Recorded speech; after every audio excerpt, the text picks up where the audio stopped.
The time has come today, but I will say that every building today and future must have a green building parameters.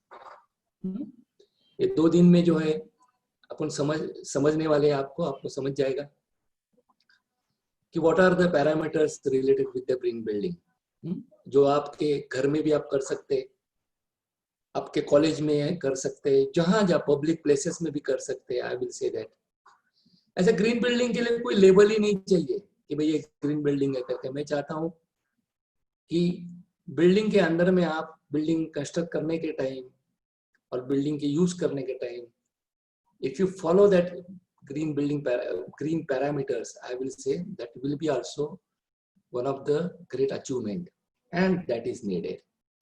Okay, थोड़ा comparison करते हैं. देखो कि what is the comparison between the traditional building and green building.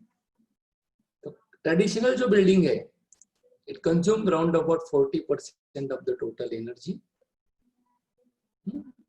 It generates 30% of the solid waste and 25 to 40% are greenhouse gas emission.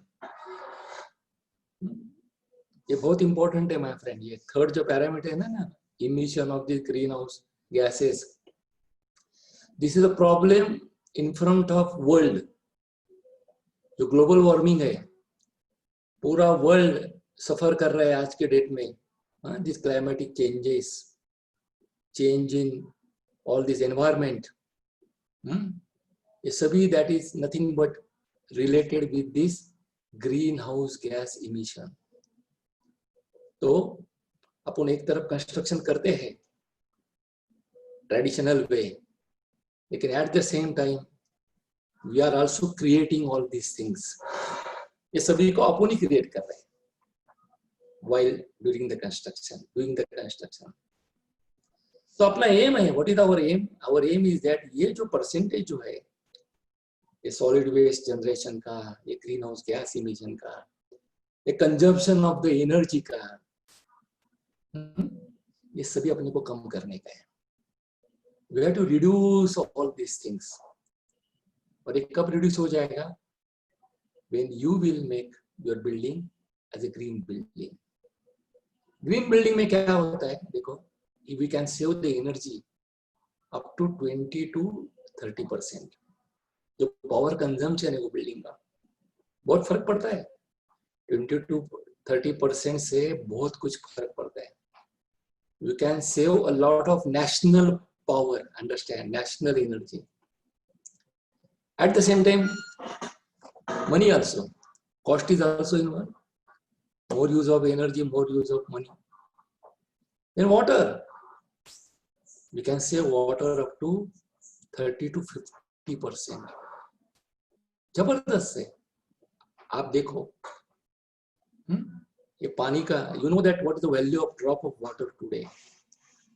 अभी इस time में monsoon हो गया है महाराष्ट्र में, लेकिन सब जगह में नहीं हो गया. It is not everywhere.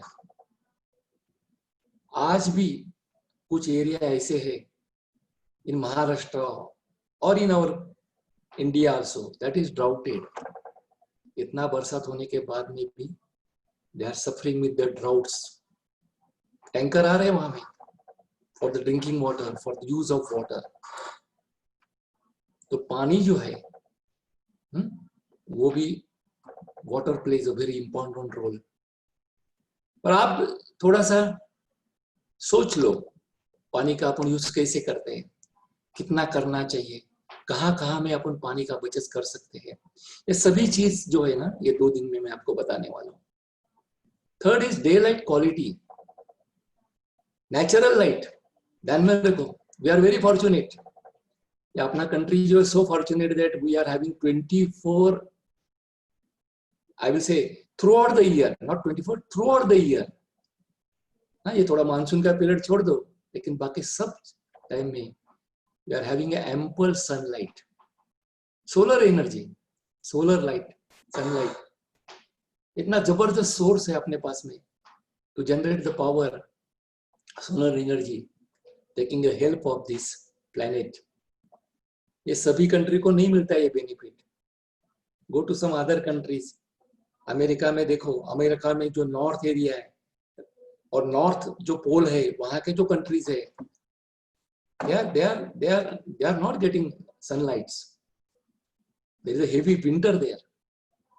Cold weather है. मैं तो सुना हूं ऐसे कुछ कंट्रीज ऐसे है, कुछ सिटीज ऐसे है कि वहां में 4-4, 5-5 महीने उनको सन दिखाई नहीं देता है. And you know that, everybody knows what sunlight. Sunlight is nothing but your calories. D जीवन सत्व है उसमें, कैलोरीज है.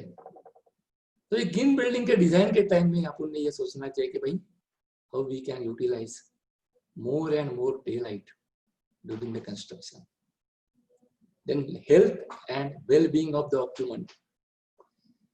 जो बिल्डिंग है उसमें जो लोग रहने वाले हैं या काम करने वाले हैं, whether it is office building और whether it is a residential building, आप सब लोगों को मालूम है.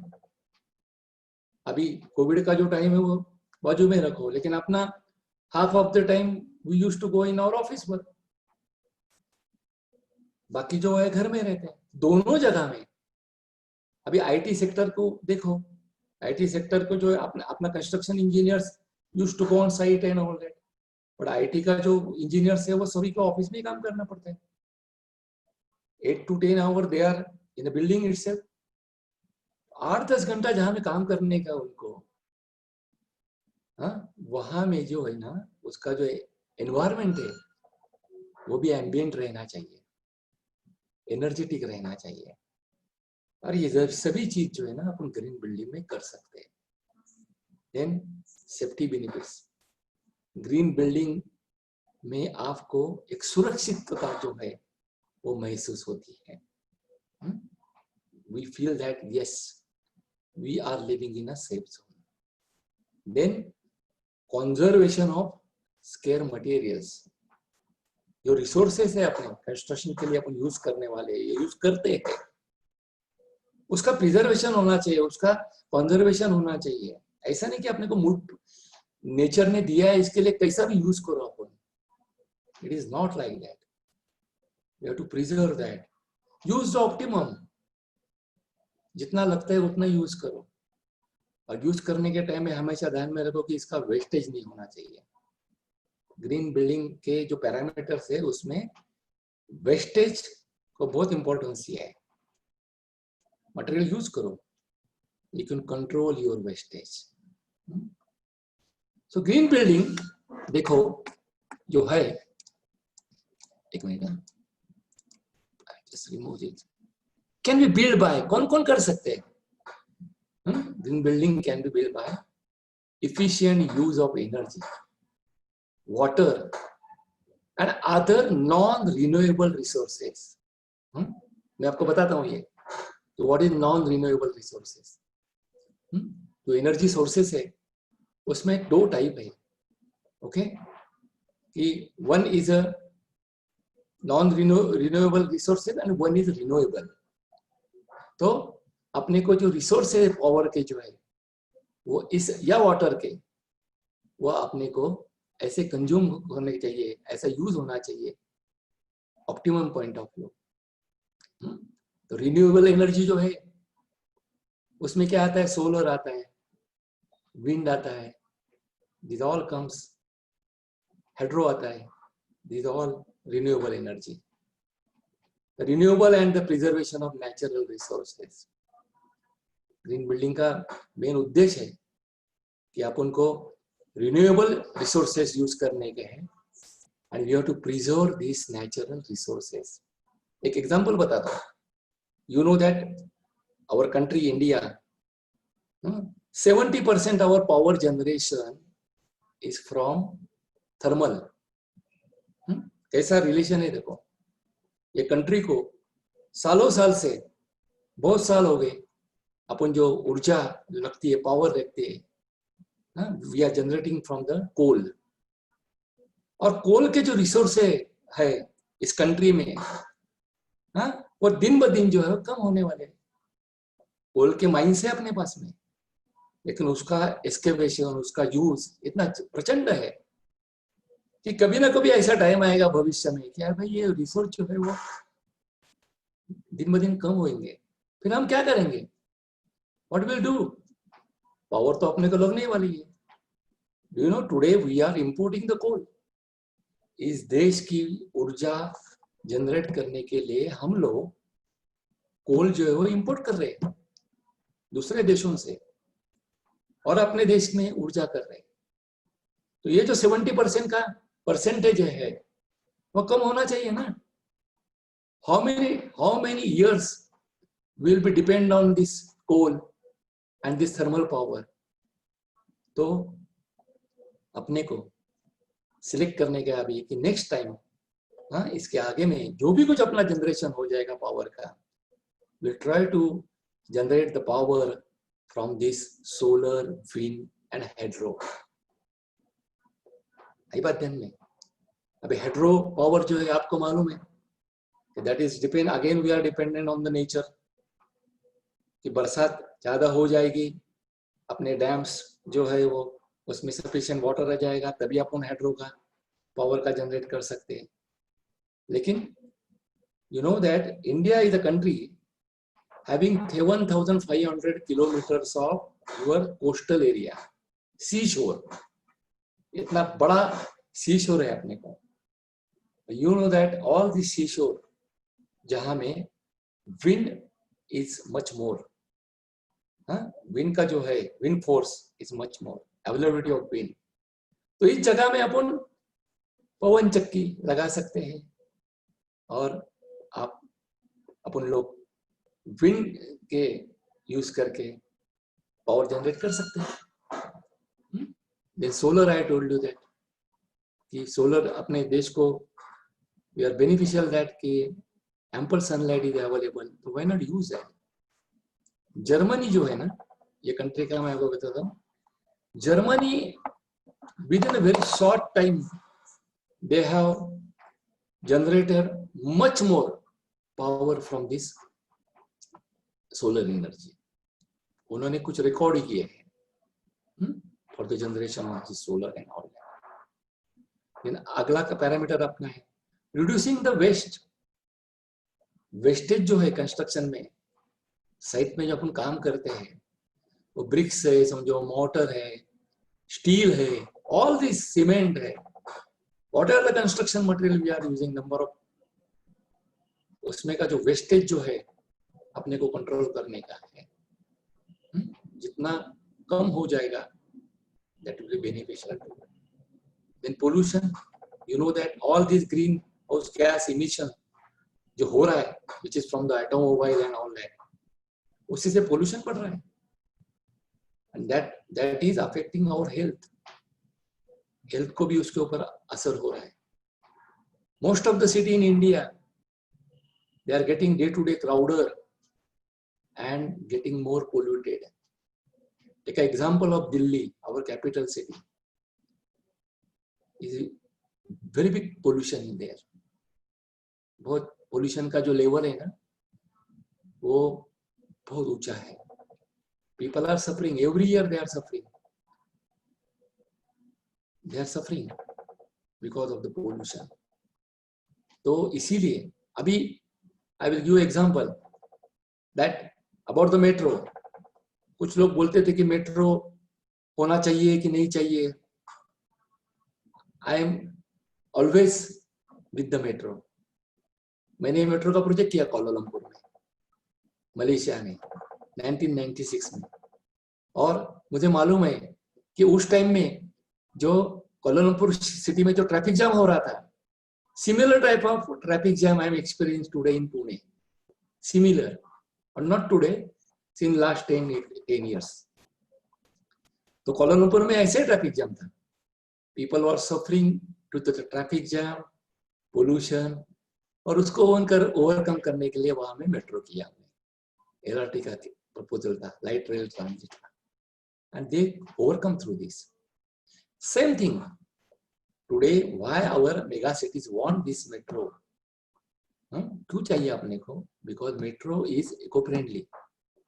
मेट्रो से अपना पोल्यूशन जो है का लेवल जो है बहुत कम होने वाला है।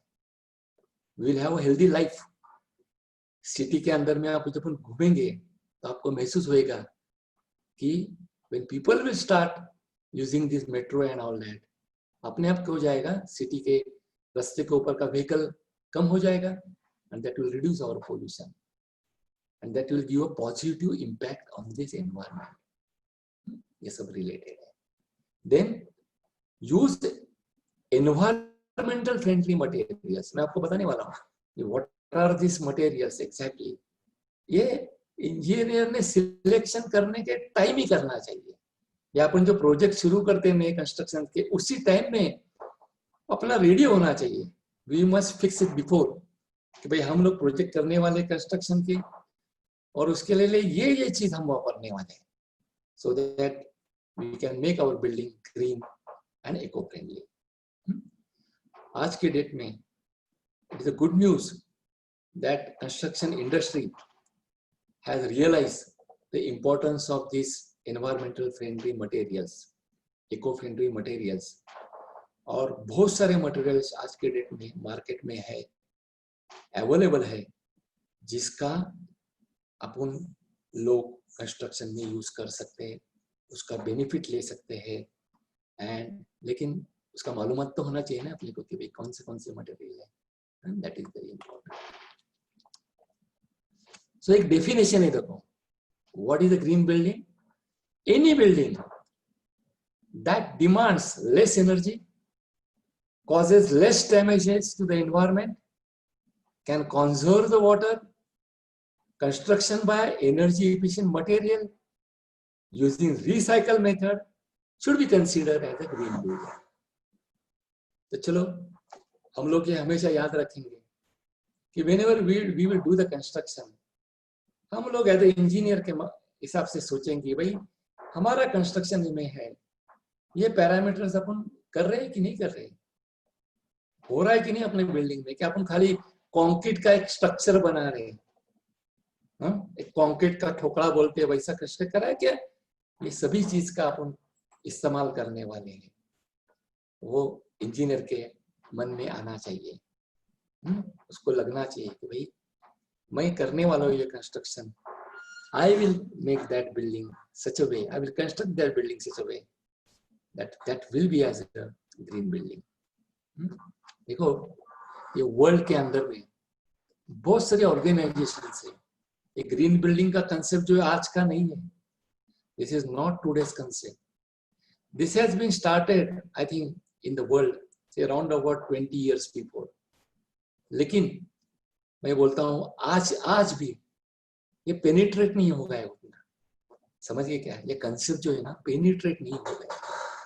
मालूम है ग्रीन बिल्डिंग ये मालूम है, लेकिन कैसा करने का वो मालूम है नहीं होता है, ये इनिशिएटिव नहीं रहता है. मैं बोलूंगा समझ गए क्या, मैंने ऐसा बोलूंगा कि आपको ग्रीन बिल्डिंग का सिक्का ही चाहिए.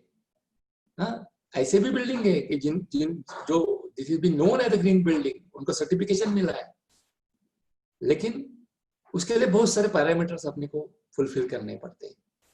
But apart from that, during the construction also, if you follow this all criteria, I will say that you are constructing a green building.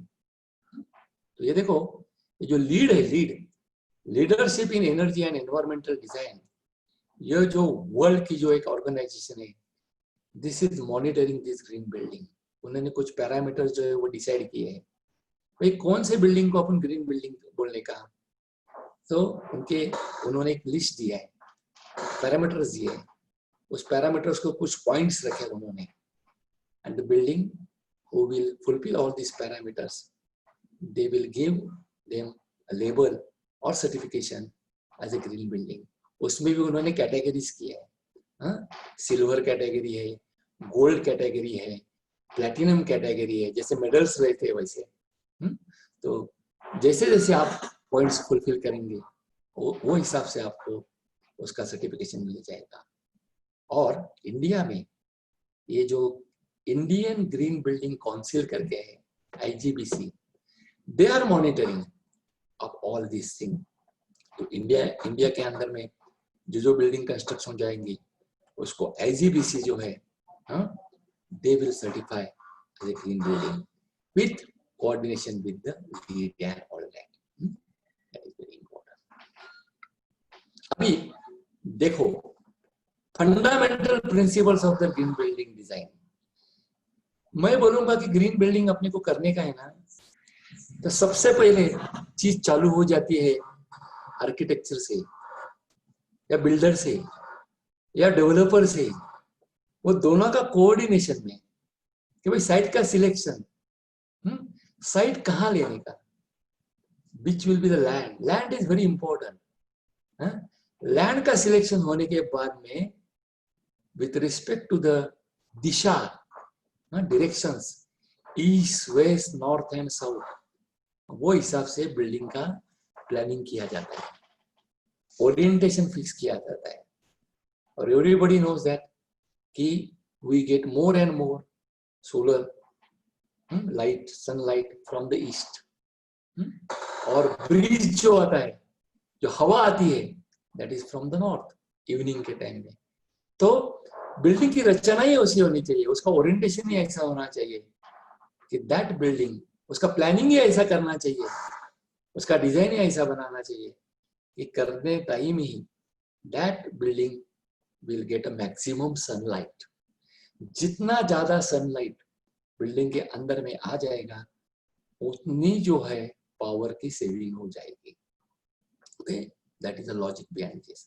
तो site selection and architectural planning plays a very important role. Architect का बहुत ही उसके योगदान रहता है कि how makes the design of the building and all that. Next is water management. कि construction तो करने का है, you know that construction requires water.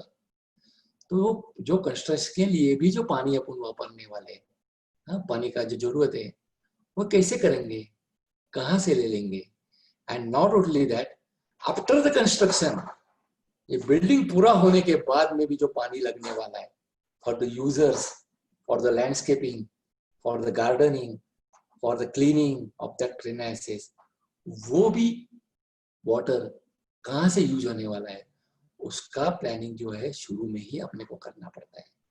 And that is called water management.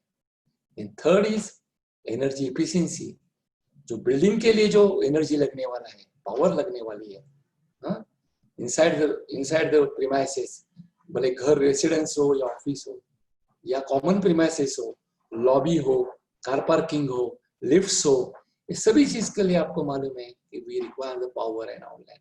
CCTV कैमरे हो, whatever may be, number of things are there which requires the powers. Even STP हो, sewer treatment plant हो, उसको भी, या पंप्स हो पानी का जो टैंक भरने के ऊपर के, all require the powers and all that. उसका भी जो है जो प्लानिंग होना चाहिए, how will we utilize optimum energy for that. और उसमें भी we will give the preference to the renewable energy. ज्यादा से ज्यादा एनर्जी है that we will use as a renewable energy. Then material and waste management. Set के ऊपर construction करने के टाइम में कौन सा मटेरियल सिलेक्ट करने का है एंड उसका वेस्टेज के लिए कैसा नियंत्रण करने का, ये जो है सभी इंजीनियर लोगों को मालूम होना चाहिए. Last one is indoor environmental quality. मैं आपको बताता हूँ इसके बारे में. अभी देखो, कोई भी आपको एक एग्जांपल देता हूँ. एक example of theatre. Upon movie देखने के लिए जाते हैं एज अ, क्या बोलते हैं, एंटरटेनमेंट. जाते टाइम आप देखो, while before entering to the movie in that theater, how fresh you are, and when you come out from the 3 hours, आप देखो कि आपको कैसा महसूस होता है. भले अच्छी एंटरटेनमेंट होने के बाद में भी you will feel little bit suffocated. Suffocation कौन हो जाता है? अगर जो थिएटर के अंदर में जो एयर कंडीशनिंग है वो अगर प्रॉपर नहीं होएगा तो you will be suffered. Totally suffer हो जाएंगे आप, बॉडीली, मेंटली. आपको ऐसा लगेगा कि भाई ये कब मूवी खत्म होता है, मैं कहीं बाहर निकल जाता हूँ. That is all nothing but your indoor environmental quality. और एक चीज मैं बताता हूँ कि जहां जहां में आप देखेंगे ऑफिसेस है या घर है जो भी रूम है उस रूम के अंदर में अगर आपको सफिशिएंट वेंटिलेशन नहीं मिलेगा तो you will feel suffocated, you will feel unenergetic. और जब भी आपका ह्यूमन बॉडी ये चीज महसूस करता है, हाँ, तभी क्या हो जाता है, your efficiency will get down. आपकी जो एनर्जी लेवल अगर डाउन हो जाएगी तो आपकी efficiency will be go down. This is the main concept behind this environmental quality, indoor environmental quality. This is very important with respect to the IT sector. मैं बताया आपको, आईटी के engineer जो है ऑफिस में रहते 8-8, 10-10 घंटा काम करना पड़ता है चेयर में बैठ के एक ही जगह में, हाँ? तो उस ऑफिस में अगर प्रॉपर एनवायरनमेंट नहीं होगा तो दे विल बी सफर्ड, उनका एफिशिएंसी डाउन हो जाएगा, हाँ? और वो थक जाएंगे जल्दी। तो इसीलिए that plays a very important role as far as indoor environmental quality is concern. भले एसी हो या नॉन एसी हो, whatever may be, ventilation plays a very important role. Either it is a air conditioning point of view or it is a natural point of view or combination of both. कुछ जगह में दोनों का combination किया जाता है। So this relate with your energy levels and all that. Okay. Next one.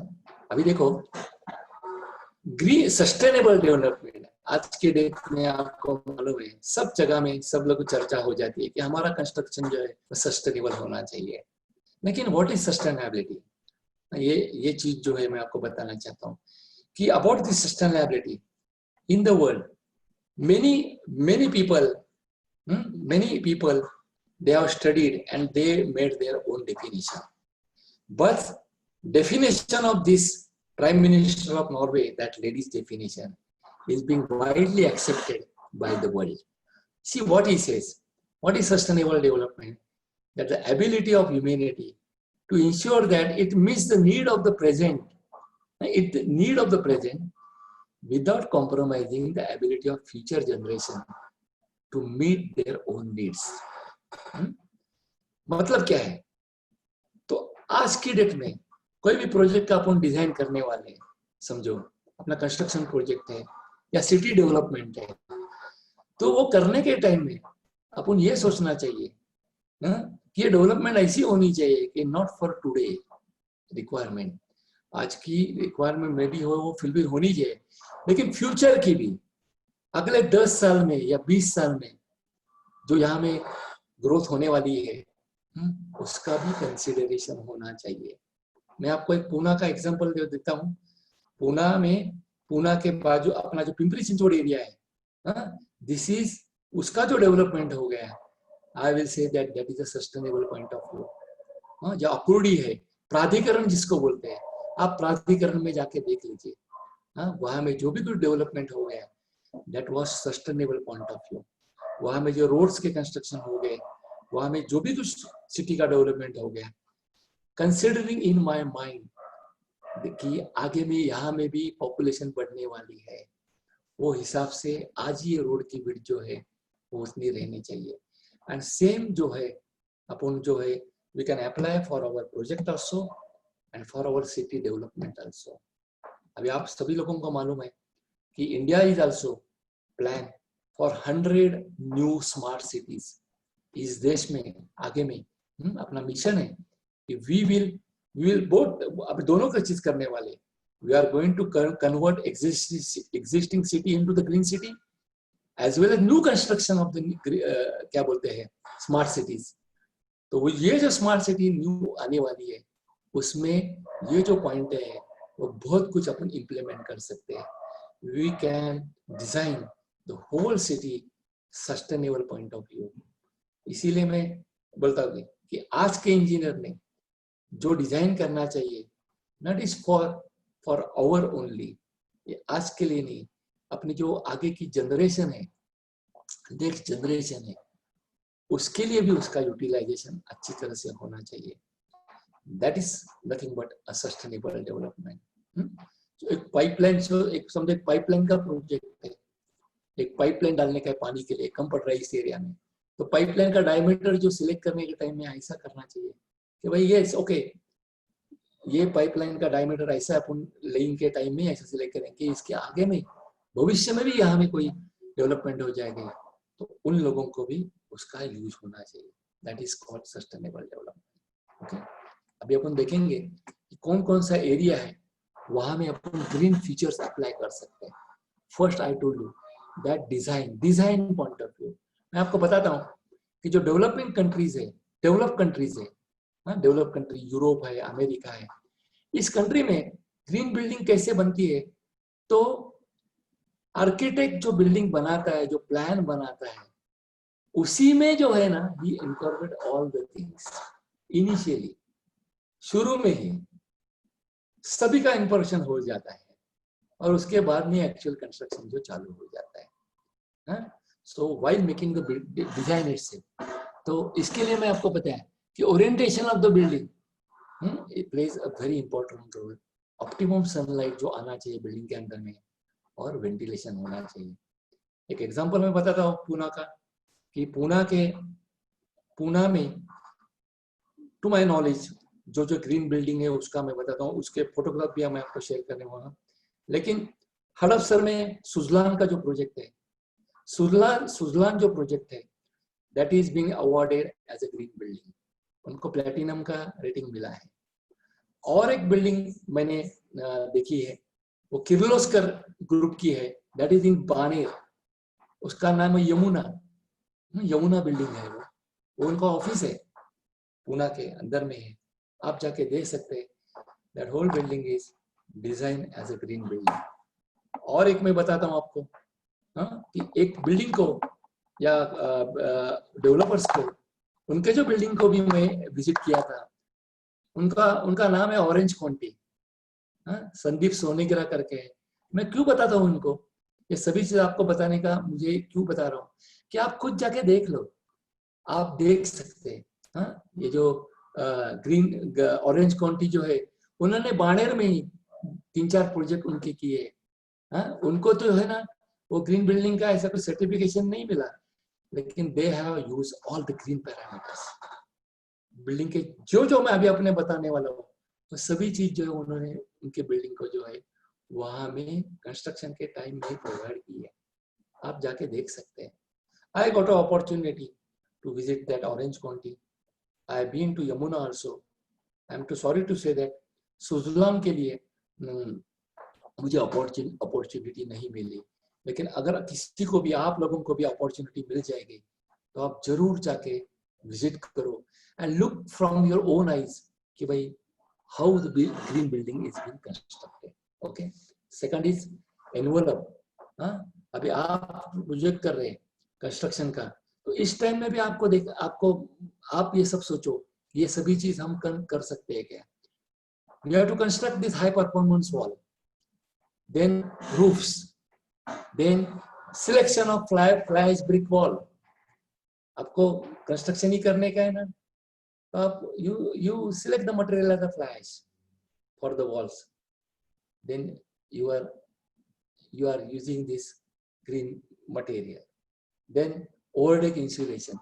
ये सभी पैरामीटर्स जो है बिल्डिंग को अपन कर सकते हैं। Glass, you know that glass is known as a green building material. Steel is also known as green building material. क्यों? आपको मालूम है ग्लास जो है वो पूरा का पूरा जो है वो रिसाइकल होता है। नया ग्लास बनाने के time upon we can recycle 100% of our old glass. Similar case in case of steel. इसलिए दोनों मटेरियल जो है that is being considered as a green materials. और ग्लास में भी देखो, अभी आज के डेट में जो है हाई परफॉर्मेंस ग्लासेस आए, डबल ग्लेज यूनिट आए हैं, लो ई ग्लास आए हैं, लो इमिशन वाले। तो ग्लास ने भी बहुत कुछ मटेरियल में तरक्की की है, एडवांटेज किया है, एडवांस टेक्नोलॉजी आई है ग्लास बनाने के टाइम। आप देख लो, if you visit this all our IT sectors, Magarpatta में जाओ पूना का, या इंजोडी में जाओ, या बेंगलोर में जाओ, कहाँ भी जाओ, you will notice that most of the buildings has been elevated. उसका जो elevation है आप देखेंगे, they are placed as a glass facades. इसमें थोड़ा सा लोग बोलते हैं कि वो कितना लगना चाहिए, क्या लगना चाहिए. I am not going to into detail into that, but I am saying that they are using the glass. They are using the glass and double glass unit बिठाया उन लोगों ने. वो जो ग्लास बिठाया है वो सब बिल्डिंग्स को, that is not a single glass. मेरे घर में जो विंडोज है उसके लिए जो ग्लास बिठाई वो सिंगल ग्लास है. That is hardly about 2 or 3 mm की ग्लास है मेरी. लेकिन ये जो ग्लास उन्होंने बिठाया है उस IT सेक्टर को, बिल्डिंग्स को, उसका थिकनेस भी ज्यादा है. और that is double panel gas है. वो ग्लास का एक पैनल किया उन्होंने, उसके बीच में आर्गन गैस भरा है. ऐसा सब चीज किया है उन लोगों ने. एंड दे आर यूजिंग, आप देखो, you take two big structures of the world. Petronas tower देखो, बुर्ज खलीफा देखो, ये सभी जो हाई राइज टावर्स है, या अमेरिकन के, यूएस के कुछ टावर्स देखो, ये ऑल हाई राइज बिल्डिंग जो है आप देखेंगे, they are all being cladded by the glass and all that. Glass में अभी और एक चीज हो गया है, देखो मैं आपको बताता हूँ. ये जो बड़े बड़े टावर्स के जो ग्लास रहते हैं, इसमें क्लीनिंग कैसे करेंगे, समझ गया? इसमें क्लीनिंग कैसे करेंगे? तो मैन्युअली जाके करने का आसान है क्या? इतना आसान नहीं है. ये टावर की हाइट देखो, 452 metre Petronas tower, 828 metre Burj Khalifa. ये बड़े बड़े टावर्स को जो ग्लास बिठाए है, is it possible to go and manually clean that all that? ये इतना इजी नहीं है. अपने को देखने के लिए वो टावर बहुत लगता है, अच्छा लगता है, लेकिन मेंटेनेंस पॉइंट ऑफ व्यू ये जो ग्लास है उसका मेंटेनेंस, उसका क्लीनिंग करना इज अ चैलेंज. लेकिन कंस्ट्रक्शन में देखो कैसा इनोवेशन होता है, कैसी टेक्नोलॉजी आ जाती है. अभी नया इन्वेंशन आया है, self cleaning glasses. Self cleaning glasses ऐसे भी आया है अभी. ये जो ग्लास है ना, उसको बाहर को एक कोटिंग दिया जाता है टिटेनियम डाइऑक्साइड का. टिटेनियम डाइऑक्साइड का एक कोटिंग दिया जाता है ग्लास को, ये गैस का जो पैनल है उसको. और उससे क्या हो जाता है, जो वातावरण में जो ह्यूमिडिटी है, that is been catch. Humidity observe करता है वो ग्लास का एक्सटीरियर सरफेस. तो आर्द्रता यानी पानी जो है शोषण किया जाता है हवा में जो है वो, और जितना भी डस्ट एक्यूमुलेट हो जाता है ग्लास के ऊपर, वो पूरा का पूरा जो है अपने आप क्लीन हो जाता है. And this titanium dioxide is nothing but a nano material. is a nano material. So it means that nanotechnologies also enter into the construction sector. Nanotechnology का भी हम use कर रहे हैं construction sector. Okay, next one is appliances. Power बचाने का है तो बहुत सारे इक्विपमेंट जो है वो आज के डेट में आया है, दैट इज स्टार रेटेड. वो मटेरियल के जो प्रोडक्ट्स है वो खुद ही बताते हैं कि हमारा जो प्रोडक्ट है that is star rated, which will save your power. Air conditioners भी है, रेफ्रिजरेटर्स भी है, गीजर्स भी है. ये बनाने के टाइम ही उनको जो है रेटिंग दिया जाता है कि these all appliances they will use power energy but at a low. Power तो कंज्यूम करेंगे लेकिन कम पावर यूज करेंगे. that type of appliances also available now in the market. So while selecting all these such things, we can go through it and we can bring that material, we can use that. In lighting system, energy efficient lamps है अपने को, T5 है, CFL है, LED है, high frequency electronic tube bulbs है. घर के अंदर में, प्रोजेक्ट के अंदर में, कंस्ट्रक्शन में जहां जहां में लाइटिंग सिस्टम आ जाता है वहां में आप ये अगर मटेरियल आप ये अप्लायंसेस लगाएंगे तो that will save your power 25 to 30%. उतना पावर अपना बच जाता है. और ये एक्सपीरियंस किया है लोगों ने along with the electricity bill. Normal जो ट्यूबलाइट्स वगैरह बिठाए और चेक किया है कि महीने का बिल कितना आता है, और ये सब अप्लायंसेस बिठा के उन्होंने खुद के घर का बिल चेक किया है, they found that electrical consumption is reduced by 25 to 30%. तो ऐसे भी मटेरियल जो है वो सेट आ गए हैं। रिन्यूएबल एनर्जी मैं आपको बताऊं कि solar, photovoltaic, solar water heaters, biogas, this all comes under the renewable energy source है। एनर्जी मॉनिटरिंग, एनर्जी मीटर्स, सब मीटर्स, मॉनिटर्स, ये सभी जो है आप बिठा सकते हैं और आपका इलेक्ट्रिकल का कंजम्पशन जो है वो भी आप मॉनिटर कर सकते हैं। पानी का बचत करने के लिए मैं बताता हूँ आपको क्या क्या चीज आप कर सकते हैं अपने कंस्ट्रक्शन प्रोजेक्ट के लिए। You can use this ultra low and low flow flush water fixtures. ऐसे फिक्चर्स है कि जो आपका पानी का जो फ्लो है ना, that will control and optimum जितना वाटर है उतना ही आपको यूज करने के लिए मिलेगा। देन ये जो है ये तो मैं बताऊंगा कि हर घर में अपन बिठा सकते हैं। This is very useful. Every home मैं बताता हूँ कि we can use this dual flush system. Dual flush मेरे घर में मैंने बिठाया, इसलिए मैं आपको बता रहा हूँ और मैंने काफी जगह देखा है। ये जो है ना कमोड को जो पीछे में जो टैंक आता है, पुराने जो टैंक्स थे वो फ्लशिंग करेंगे आप तो पूरा का पूरा 8 to 9 लीटर पानी जो है आपका फ्लश हो जाएगा। लेकिन ये जो है this is dual flushing, depending upon कौन से पर्पस के लिए आप वो यूज करते हैं। समझ गए क्या? Depending upon your urine point of view and other point of view. तो जो फ्लश जो जैसा यूज है आपका वो हिसाब से उसको आप यूज कर सकते हैं कि it will consume only 4 litres और 6 लीटर। इसमें मैं आपको बताता हूँ कम से कम 50% जस्ट एक रिप्लेस किया आपने टैंक, नॉर्मल टैंक को रिप्लेस किया डुअल फ्लशिंग के सिस्टम से, तो आपका बहुत सारा पानी का बचत जो है अपने घर में भी हो जाता है। घर में भी हो सकता है। देन वाटरलेस यूरिनल, मैंने बहुत जगह देखा है कि आज की डेट में people have understood the importance of waterless urinal.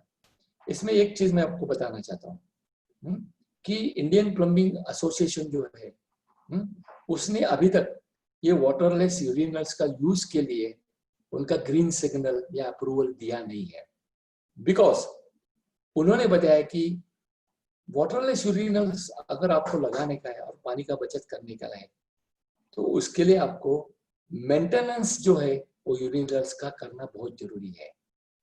और आप सभी को मालूम है कि हम लोग थोड़ा सा कम पढ़ते हैं मेंटेनेंस पॉइंट ऑफ व्यू। हम लोग नई चीज बना दें, लेकिन उसका मेंटेनेंस जब का टाइम आता है तो हम लोग वहां में थोड़ा सा कम हो जाते हैं।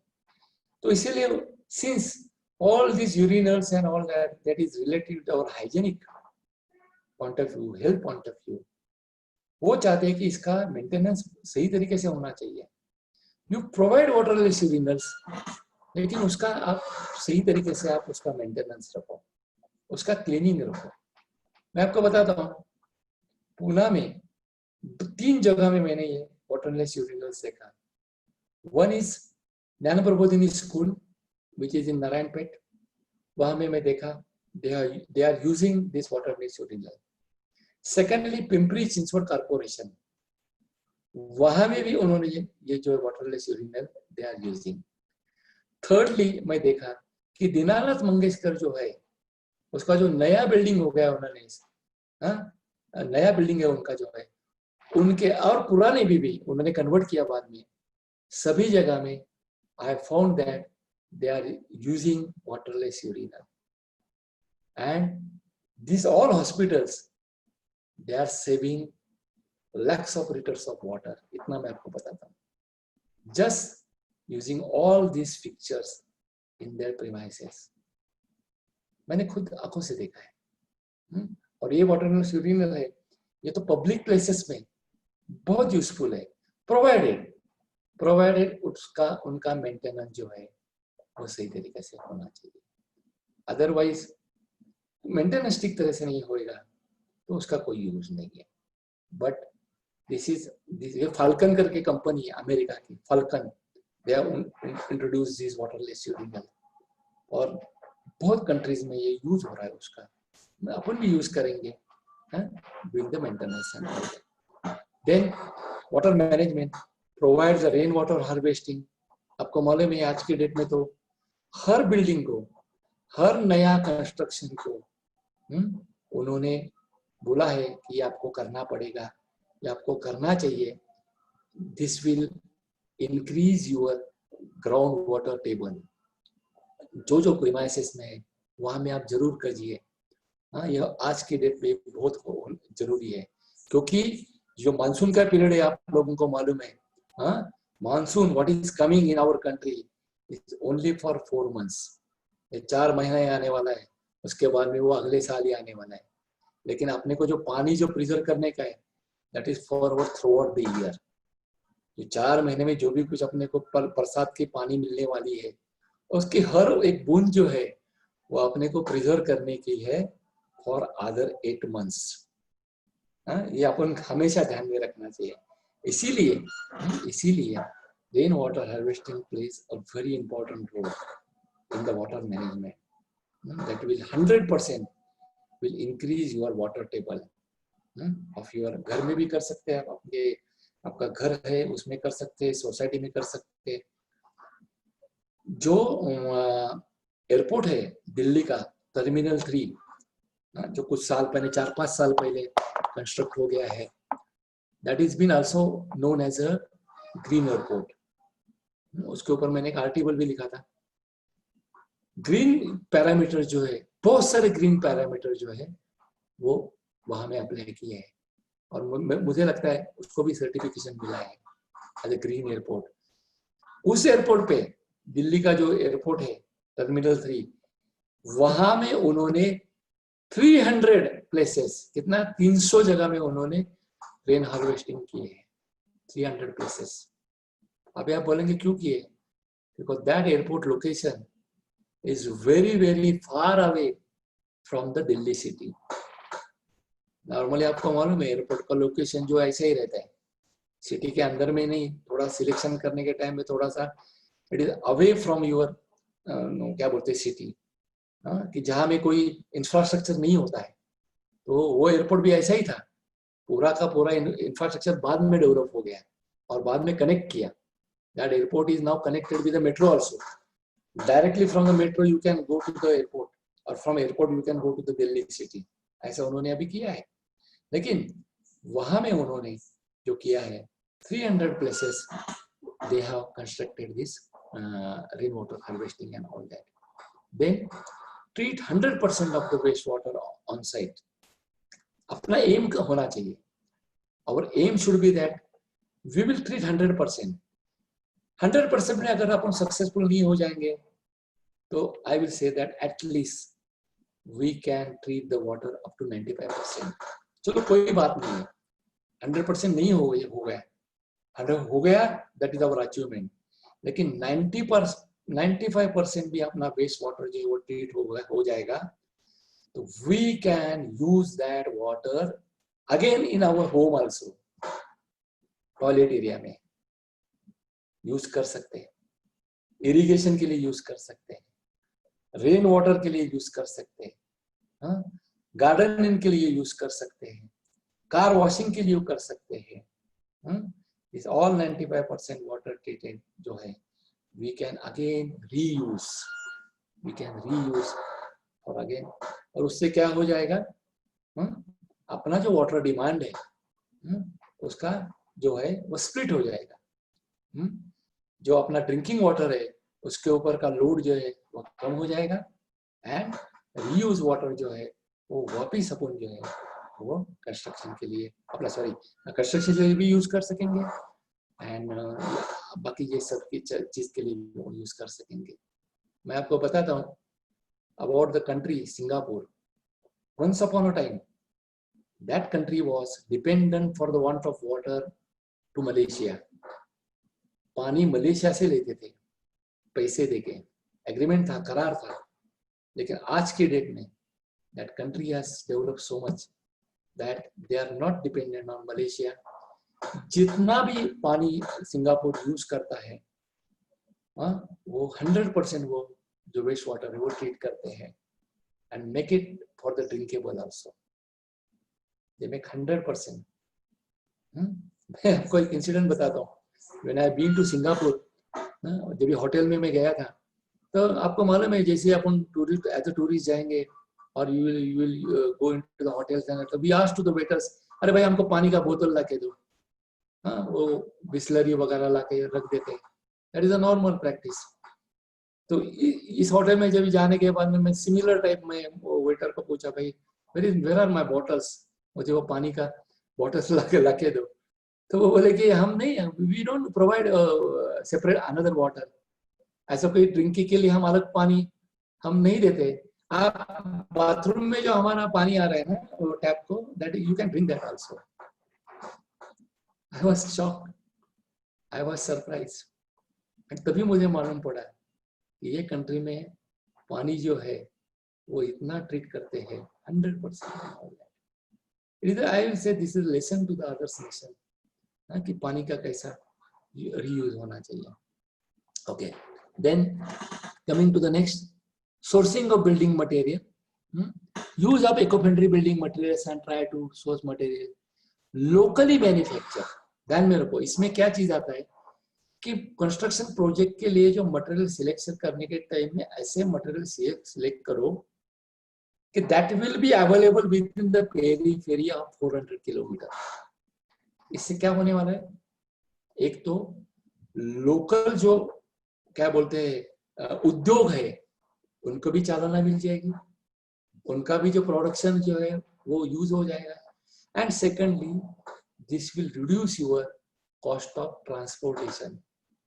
आपके ट्रांसपोर्टेशन की कॉस्ट जो है वो बहुत इस चीज से बचने वाली है. समझ गए क्या? That plays a very important role. Use localize material और लोकली मैन्युफैक्चर मटेरियल आप यूज करेंगे, लोकली अवेलेबल सोर्सेस आप सिलेक्ट करेंगे, तो कभी आपको डिपेंड नहीं होना पड़ेगा मटेरियल के लिए. इट इज अवेलेबल लोकली, आप ले लो.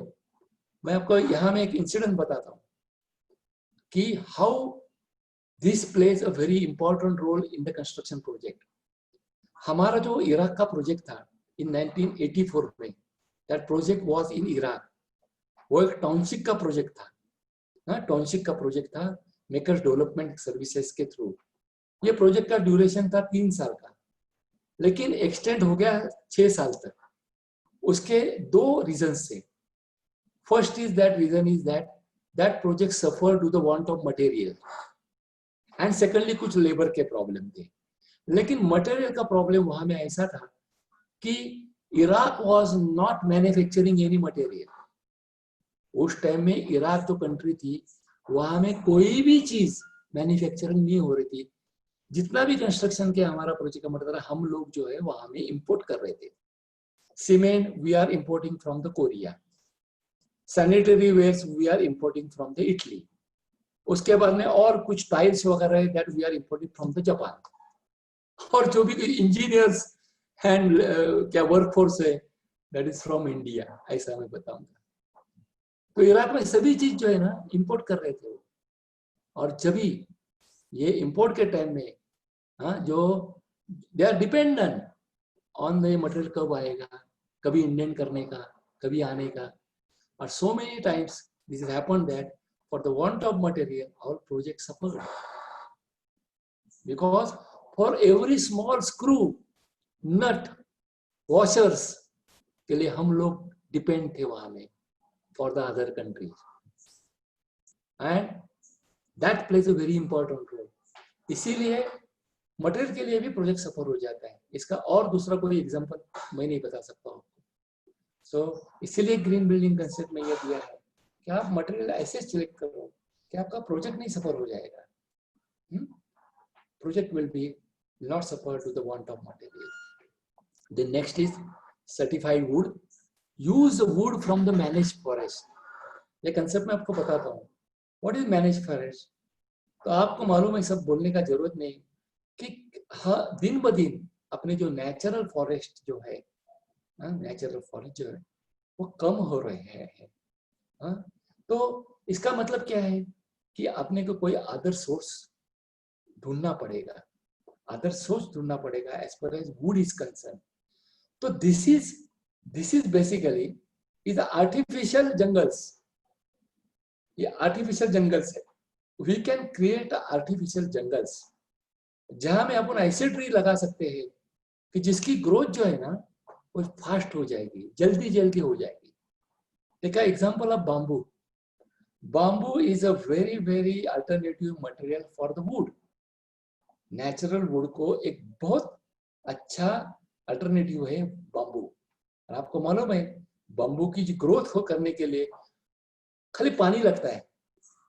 दे वांट अ स्लशी और मार्शी लैंड। लैंड भी कैसी है? Marshy land.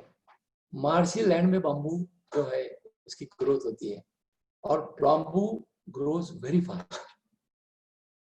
और बाम्बू का भी आप देखेंगे कि उसके ऊपर अगर आप ट्रीटमेंट करेंगे अच्छी तरह से, तो bamboo can remain for a longer life also. और विथ बाम्बू एंड कंक्रीट करके भी कंपोजिट आजकल कई पैनल्स बन रहे हैं, composite panel with with with bamboos, और उसका भी यूज हो रहा है। सो देखो how we are finding alternative wood. And ये मैं आपको बताता हूँ कि कंस्ट्रक्शन में बेसिकली जो अपने को प्लाउड्स लगते हैं ज्यादा करके कंस्ट्रक्शन में, आपने देखा होगा ये करंट बिल्डर के आप साइड पे जाते हैं, आपने देखा होगा कि वहां में स्लैब चालू है। स्लैब के लिए जो स्लैब है वो बीम है, उसके लिए they are using the plywood. तो प्लाउड का आप देखो थिकनेस जो है 12 mm का प्लाउड होगा, या मिनिमम तो प्लाउड मेरे ख्याल से 12 mm के आजकल वो यूज करते हैं। वो प्लाउड बनता है किससे? Ploughed is being manufacture from the wood. तो उसके लिए जो वुड आप यूज करेंगे that can be from this artificial jungles. ऐसा वो कंसेप्ट है। Okay, so next one, sustainable site measures retain and reuse the fertile topsoil during the construction for the landscaping and maximize the vegetable open space for the building. तो आपको मालूम है कि हम लोग फ्लैश ब्रिक के लिए सिलेक्शन के लिए क्यों प्रेफरेंस देना चाहिए?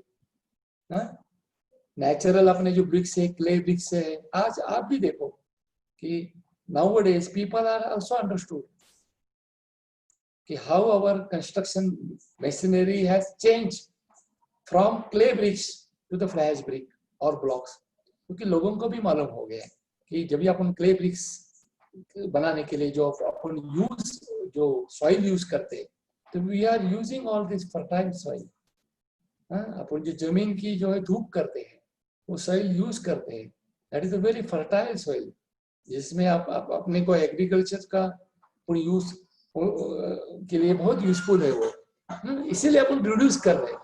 और एम इज दैट थोड़ा ये कम करेंगे और नया नया जो है मटेरियल आया है इको फ्रेंडली वो यूज करेंगे। That is our main aim. Second is transportation, that use alternative fuel. City के अंदर में जो फ्यूल यूज करने का है वो ऐसे यूज करो। कितने सालों से आप देखो, you know that similar thing as we are depend on the coal from the other countries, same case is our country, that we are all dependent for our petroleum और जो भी कुछ है ईंधन जो है we are depend on the others, other country के लिए 70% of our fuel we are importing other country से। मैं अमेरिका का एग्जांपल यहाँ देना चाहता हूँ कि एक टाइम ऐसा था 15 साल पहले की बात है, before 15 to 20 years, America was also dependent on this for the fuel to all these Gulf countries।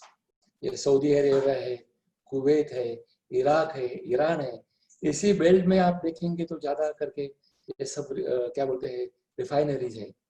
आपको ये भी मैं बताना चाहता हूँ कि ये जो सऊदी है समझो, या इराक है, ईरान है, ये कंट्रीज में उनके पास में ये ऑयल के जो रिसोर्सेस है, लेकिन वहां में ऑयल एक्सट्रैक्टिंग करने वाली जो कंपनी है ना वो अमेरिका है। Most of the companies are American company. हाँ, तो एक टाइम ऐसा था अमेरिका भी डिपेंडेंट था, they are also similar to India, they are exporting the oil from this countries, लेकिन आज के डेट में दे हैव डेवलप्ड। हाँ, उन्होंने बहुत सारा रिसर्च किया और अमेरिका के अंदर में ऐसी जगह में उन्होंने कुछ क्या बोलते हैं सर्च की है कि they found the oil ores, वहां में वो अभी खुद का उन्होंने ऑयल का एक्सट्रैक्शन चालू किया है। हाँ? और ये जो 70% का परसेंटेज था वो अभी हार्डली 25 to 30% है। तो अपन भी ये करना चाहिए, use alternative fuel vehicles such as electrical cars for the local conveyance and encourage cars, van pulling and public transport. मैं एक चीज आपको यहाँ बताने चाहता हूँ कि what is van pulling. This is the concept of utilizing the vehicle. अभी दोनों चीज बताता हूँ आपको, what I notice in the developed country. America में मैं ये चीज देखा कि lakhs of car are moving on the street. मेरे ख्याल से इतना ज्यादा फ्यूल का कंजम्पशन पर पर्सन कोई अदर कंट्री नहीं करता होगा जितना मैं देखा। एक कार के अंदर एक ही आदमी है, लेकिन वो कुछ क्या बोलते हैं 100 किलोमीटर 200 किलोमीटर चलाता है। लेकिन अभी उन्होंने भी एक चालू किया है, they also found some another system that is called van pulling. वो क्या करते हैं, कोई भी कंपनी के अंदर में एक 10 इंजीनियर्स है समझो, या 10 स्टाफ है, वो एक ही जगह से आ रहा है, एक ही लोकेलिटी से आ रहा है, तो वो कंपनी उनको एक व्हीकल अलॉट करती है, बोलती है या आप हमारी तरफ से एक व्हीकल लो एंड यू मैनेज। तो ये 10 लोग जो है, that is called van pulling. और 10 लोग जो है वो वैन जो है यूटिलाइज करते हैं। They all utilize, they comes along with one vehicle.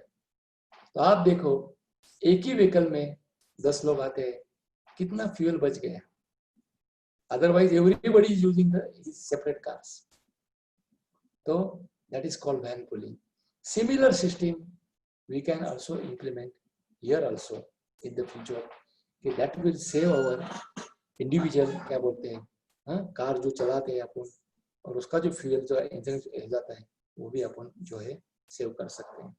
These are some alternatives and यह सभी को मालूम है, if our public transport system is efficient, मैं बोलता हूँ आपको अपना खुद का प्राइवेट व्हीकल लेके बाहर जाने का जरूरत ही नहीं पड़ेगा।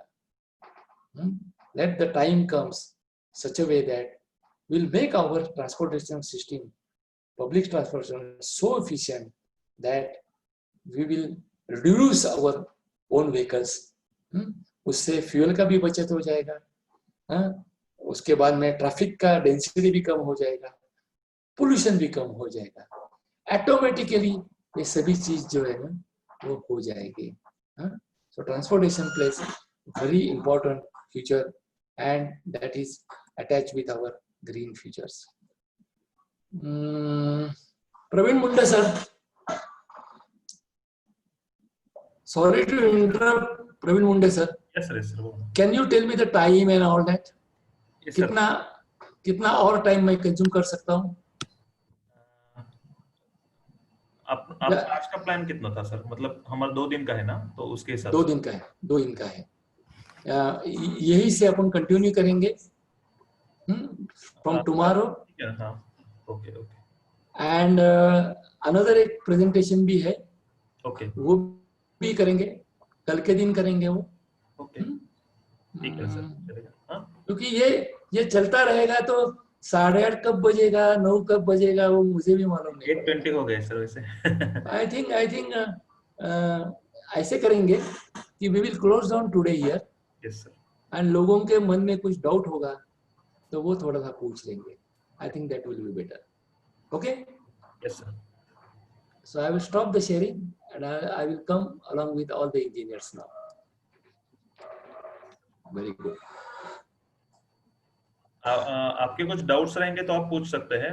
आप अनम्यूट कर सकते हैं आप अभी अपने आप को।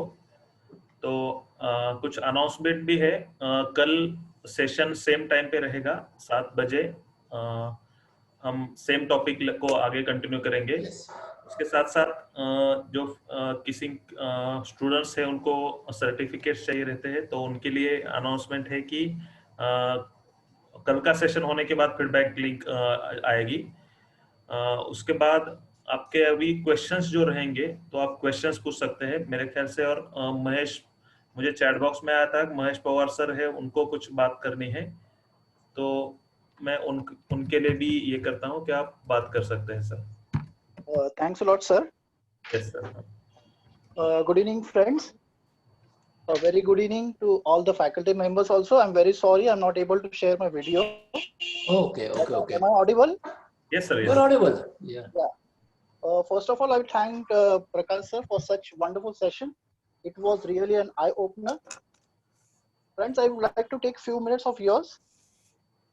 Yes. I would like to take this opportunity to thank all the faculty and the guest members on the eve of Engineers Week celebration, who have taken lots of efforts to enhance our knowledge about civil engineering, and they are continuing with it. I have been a member of CEIIT since July, and I thank all the people who are associated with it for the extraordinary endeavor.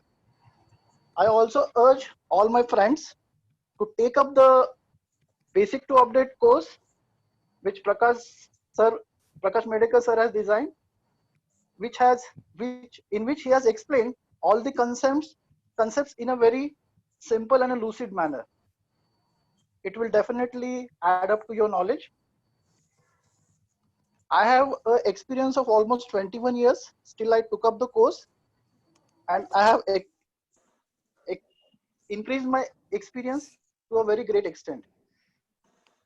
I wish all my friends to take up the course, which will definitely enhance their knowledge as well. I thank all the faculty members once again, and a special thank to Praveen sir for letting me share the webinar and express my views. Thanks a lot. One more thing I would like to share with you all, friends, that I had an opportunity to work with Prakash Bhatt sir, who is also a member of our institution. I had been under his guidance on one of the sites. He was senior to me.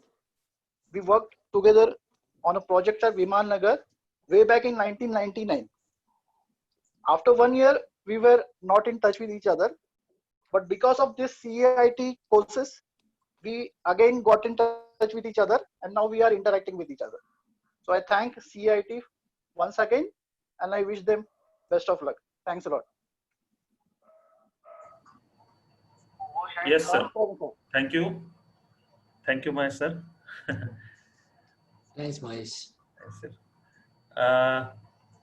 Questions आपके रहेंगे तो आप पूछ सकते हैं यहाँ पे ही। प्रकाश sir, मला एक क्वेश्चन आहे, विचारू का? Yes, of course. प्रकाश भट बोलतोय।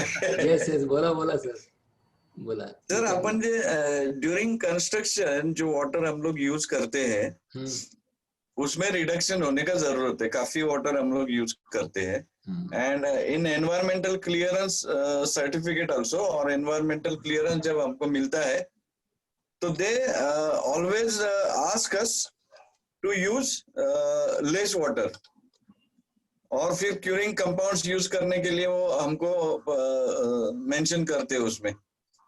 तो लीड सर्टिफिकेशन या ग्रीन गिल्डिंग सर्टिफिकेशन में वाटर कंजम्पशन ड्यूरिंग कंस्ट्रक्शन, अगर रिडक्शन के लिए कुछ पॉइंट्स वगैरह होते हैं क्या, और कुछ रेटिंग हमको मिलता है क्या additional? Because the entire focus is during customers use actually, उस टाइम पानी का कंजम्पशन कम होना चाहिए करके हमारा entire focus रहता है, but during construction कुछ रेटिंग मिलता है क्या हमको?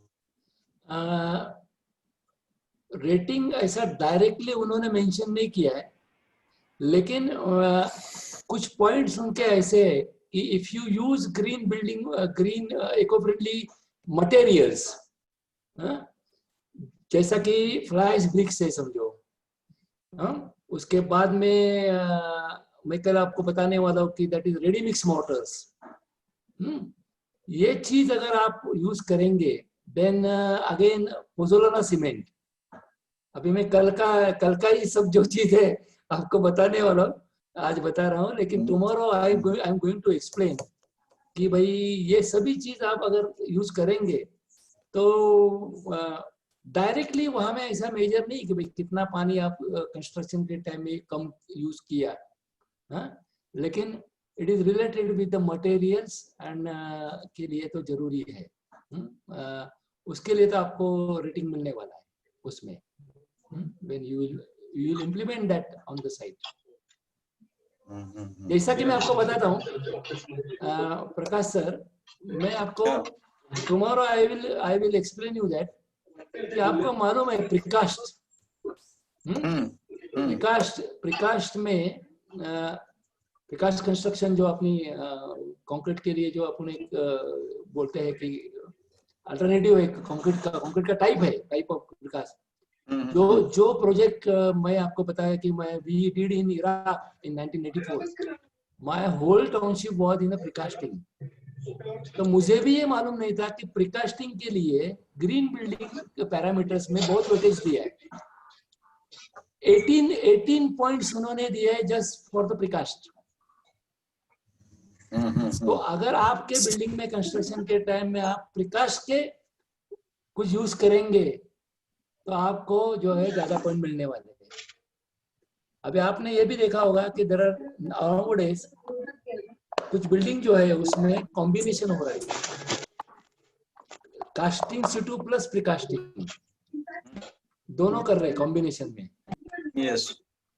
तो फॉर एग्जांपल ये जो अपने भाटे राजे करके जो है, देखो आपको मालूम है उनके कंस्ट्रक्शन के जो प्रोजेक्ट है, हड़पसर में कुछ प्रोजेक्ट है या इंजन में प्रोजेक्ट, वो लोग क्या करते हैं कि फुटिंग्स कॉलम वगैरह जो है वो सब साइड पे करते हैं और स्लैब जो है वो डायरेक्ट फैक्ट्री से आके आपको वहां में ये करते हैं। तो दे मेड कॉम्बिनेशन। तो as soon as precast will introduce, आपका ग्रीन रेटिंग का पॉइंट जो बढ़ने वाला है। Okay Okay, sir. Tomorrow I am going to explain all the engineers कि what are the materials, कि आपका ग्रीन सिलेक्शन के टाइम में आपका ग्रीन पैरामीटर्स कैसे चालू हो जाते हैं, right from the cement, cement bricks कैसे चालू हो जाते हैं, मैं आपको कल बताऊंगा वो चीज जो है वो। And we can implement that on our construction project. ऐसा नहीं कि भाई उसके लिए ग्रीन बिल्डिंग का अलग तरीके से करना पड़ेगा, not at all. You start using that. आपको मालूम है रेडी मिक्स मोटर, कुछ साल पहले रेडी मिक्स मोटर जो इंट्रोड्यूस नहीं था, लेकिन आज पूना के अंदर में आप देख लो, मैं तो कम से कम 80% बिल्डिंग में पूना के अंदर में देखा कि they are using the ready mix mortar. अभी पूना इज अ प्लेस, यहाँ में फॉर्चुनेटली पानी का कोई कमी नहीं है। We are getting a good amount of water. Construction के लिए भी अच्छा पानी मिलता है और पीने के लिए भी मिलता है। फिर भी ये चीज मैं देख रहा हूँ कंस्ट्रक्शन में पूना में, that is I like it, कि हम लोग पानी बचा रहे हैं bye selecting this alternative motor. Wastage भी कंट्रोल कर रहे हैं अपन लोग। ये सब चीज मैं कल बताऊंगा आपको। Sir okay. Hello sir. Yes Adarsh. अरे आदर्श बंडी, ये नाम तो मुझे याद आ रहा है यार। Hello sir. Are you interacting with बोलिए ना। मी? माझ्याशी इंटरॅक्ट करतोस तू मला वाटतं। हाँ सर। तर ते सर, चेहरा can you show me your face?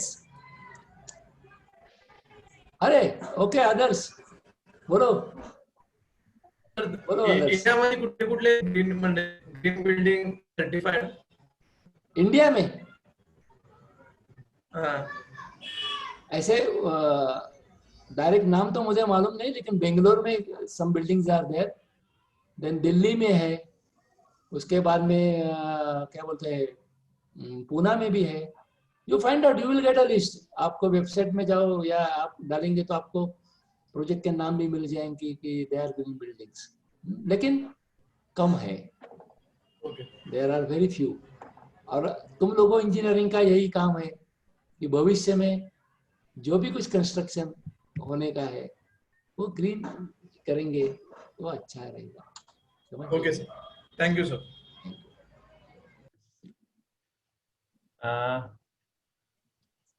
Thank you. Ganesh ji एक क्वेश्चन पूछ रहे हैं, लेकिन गणेश जी आपका क्वेश्चन कर लेते हैं हम लोग। ग्रीन बिल्डिंग टेक प्लेस और हाई कॉस्ट, ये कल के इसमें आपका हो जाएगा। कवर करूंगा, कल करूंगा। I will do that. So I hope everybody has gained some knowledge from my today's session about the green building and all that. और कल अपन कंटिन्यू करेंगे इसमें। Thanks a lot for everybody. Thank you thank you everyone. Thank you, sir. Thank you, sir.